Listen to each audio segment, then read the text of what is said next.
बढ़ती तकनीक के साथ साइबर अपराध का ग्राफ भी बड़ी तेजी से बढ़ रहा है। जैसे लोग अपने काम को आसान बनाने के लिए तकनीक का इस्तेमाल करते हैं, वैसे ही अपराधी ठगी के लिए तकनीक का इस्तेमाल कर रहे हैं। हालांकि इसे रोकने के लिए पुलिस लगातार कार्रवाई कर रही है। इसी कड़ी में पुणे से सटे पिंपरी चिंचवड शहर की क्राइम ब्रांच ने 5 ऐसे शातिर ठगों को गिरफ्तार किया है जो फर्जी ट्रेडिंग ऐप के जरिए लोगों को चूना लगा रहे थे। कथित आरोपियों ने ठगी के लिए 120 बैंक खातों का इस्तेमाल किया, जिसमें करोड़ों रुपए जमा हैं।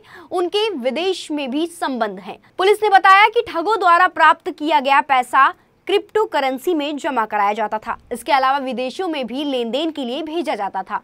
गिरफ्तार आरोपियों की पहचान जुनेद मुफ्तार कुरैशी, सलमान मंसूर शेख, अब्दुल अजीज अंसारी, आकिफ अनवर आरिफ, अनवर खान और तौफीक गफ्फर के रूप में हुई है। यह लोग ऐसे लोगों को निशाना बनाते थे जो शेयर मार्केट में निवेश करने की रुचि रखते हैं। दरअसल पिंपरी चिंचवड पुलिस को 35 लाख की ठगी की शिकायत मिली थी। इस मामले में कार्रवाई करते हुए पुलिस ने इन 5 को धर दबोचा है। आरोपियों के पास से 7 लाख रुपए के कैश के अलावा 7 मोबाइल फोन, 1 नोट गिनने वाली मशीन, 8 अलग अलग बैंकों के डेबिट कार्ड, 12 चेकबुक और पंजाब नेशनल बैंक की एक पासबुक बरामद किया गया है। लोगों को बेहतर भविष्य के लिए निवेश करने के लिए प्रोत्साहित करते थे और फिर फर्जी ऐप के जरिए उनके पैसे ऐंठ लेते थे। फिलहाल पुलिस इस पूरे मामले की जांच कर रही है।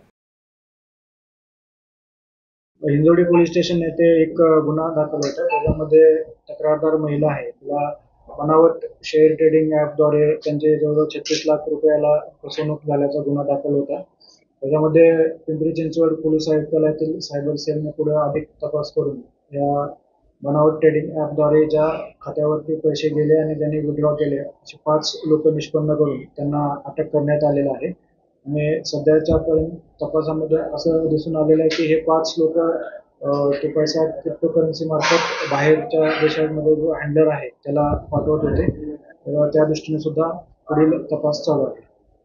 या गुन्हेगारांची पद्धत काय होती यामध्ये गुन्हेगार जे लोक शेअर ट्रेडिंग करू इच्छित असतात अशा लोकांना ते हेरत असत। त्यांना नंतर मग व्हॉट्सअप ग्रुपमध्ये ॲड करून त्यांना इन्स्ट्रक्शन देऊन त्यांच्याकडून त्यांचे सर्व बँकेचे डिटेल्स घेत असत आणि नंतर ह्या ॲपवरती ते गुंतवणूक करायला सांगत आणि नंतर मग एक ठराविक कालावधीनंतर त्यांना जास्त परतावा मिळाला आहे असं त्यांना भासवत असत। परंतु प्रत्यक्षात असा कुठलाही परतावा न देता त्यांनी गुंतवणूक केलेली जी रक्कम आहे ते परस्पर काढून घेऊन त्यांची फसवणूक करत असत।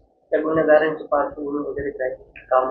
गुन्हेगार सध्या तरी काही कामधंदा नसलेले तरुण युवक जे आहेत, जे हे फसवणूक झालेली रक्कम त्यांच्या खात्यावरती आल्यानंतर ठराविक पर्सेंटेजच्या अगेन्स्टमध्ये ते पैसे काढून मेन हँडलर जो आहे त्याला पाठवत असतात।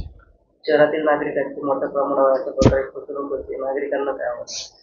आपण जर अलीकडच्या काळामध्ये बघितलं तर टास्क फ्रॉड आणि शेअर ट्रेडिंगमध्ये गुंतवणूक करायला लावून लोकांना फसवणुकीचे भरपूर प्रकार उघडकीस आलेले आहेत।